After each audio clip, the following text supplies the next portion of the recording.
দেখে নিন এখন পর্যন্ত বাংলাদেশের সকল প্রধানমন্ত্রীর নাম, মেয়াদকাল এবং তাদের উল্লেখযোগ্য কাজসমূহ। বাংলাদেশের সর্বপ্রথম প্রধানমন্ত্রীর নাম তাজউদ্দিন আহমদ। মেয়াদকাল 17 এপ্রিল থেকে 12 জানুয়ারি 2072, অর্থাৎ 8 মাস 26 দিন। তার রাজনৈতিক দল বাংলাদেশ আওয়ামী লীগ। উল্লেখযোগ্য কাজসমূহগুলো হলো 1971 সালের মহান মুক্তিযুদ্ধের সময় তাজউদ্দিন আহমদ বাংলাদেশ সরকারের প্রথম প্রধানমন্ত্রীর দায়িত্ব পালন করেন। তার নেতৃত্বে যুদ্ধের সময় প্রশাসনিক সমন্বয়, আন্তর্জাতিক যোগাযোগ এবং মুক্তিযুদ্ধের কৌশলগত সহায়তা নিশ্চিত করা হয়েছিল। বাংলাদেশের দ্বিতীয় প্রধানমন্ত্রীর নাম বঙ্গবন্ধু শেখ মুজিবুর রহমান। মেয়াদকাল 12 জানুয়ারি 1972 থেকে 25 জানুয়ারি 1975 সাল পর্যন্ত, অর্থাৎ 3 বছর 13 দিন। তার রাজনৈতিক দল বাংলাদেশ আওয়ামী লীগ।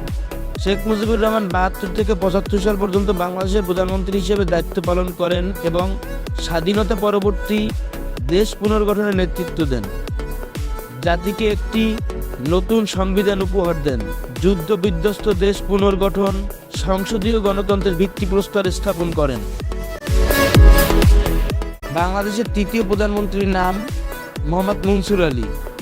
তার মেয়াদকাল 25 জানুয়ারি 1975 থেকে 15 আগস্ট 1975, অর্থাৎ 6 মাস 21 দিন। তিনি দেশের সকল রাজনৈতিক ইতিহাসের এক সংক্ষিপ্ত ও অস্থির সময়কালে দেশের প্রধানমন্ত্রী ছিলেন। তিনি জাতীয় পরিস্থিতিতে প্রশাসনিক ধারাবাহিকতা বজায় রাখা এবং সরকারি কার্যক্রমকে সমর্থন করার উপর গুরুত্ব আরোপ করেন। তার রাজনৈতিক দল বাংলাদেশ আওয়ামী লীগ। বাংলাদেশের চতুর্থ প্রধানমন্ত্রী হিসেবে দায়িত্ব পালন করেন মশিউর রহমান। তিনি অস্থির সময়ে জ্যেষ্ঠ মন্ত্রী হয় তাকে প্রধানমন্ত্রীর দায়িত্ব দেওয়া হয়। তার মেয়াদকাল 1975 থেকে 29 জুন 1978 সাল পর্যন্ত, অর্থাৎ 3 বছর 8 মাস 12 দিন। এই অস্থির সময়ে তিনি দেশকে সুসংগঠিত করার জন্য পরিশ্রম করেন।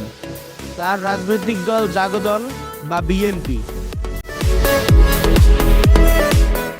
বাংলাদেশের পঞ্চম প্রধানমন্ত্রী হিসেবে শপথ গ্রহণ করেন শাহ আজিজুর রহমান।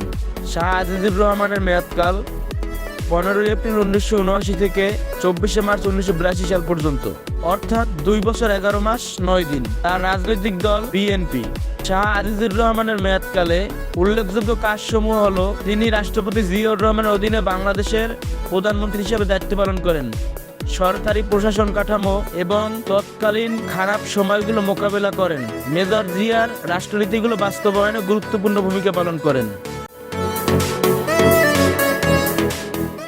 বাংলাদেশের ষষ্ঠ প্রধানমন্ত্রী হিসেবে শপথ গ্রহণ করেন আতিউর রহমান খান। তিনি 30 মার্চ 1984 সালে শপথ গ্রহণ করেন এবং 1 জানুয়ারি 1985 সালে তার মেয়াদ শেষ হয়, অর্থাৎ 9 মাস 2 দিন। তার রাজনৈতিক দল ছিল জনদল বা বিএনপি। সংসদকে আরো সুসংগঠিত করার দিকে তিনি গুরুত্ব দেন, বহুদলীয় গণতন্ত্রের ব্যবস্থার উপর গুরুত্ব দেন। তিনি সরকারি প্রতিষ্ঠানের কার্যক্রমের স্থিরতা ফিরিয়ে আনার চেষ্টা করেন।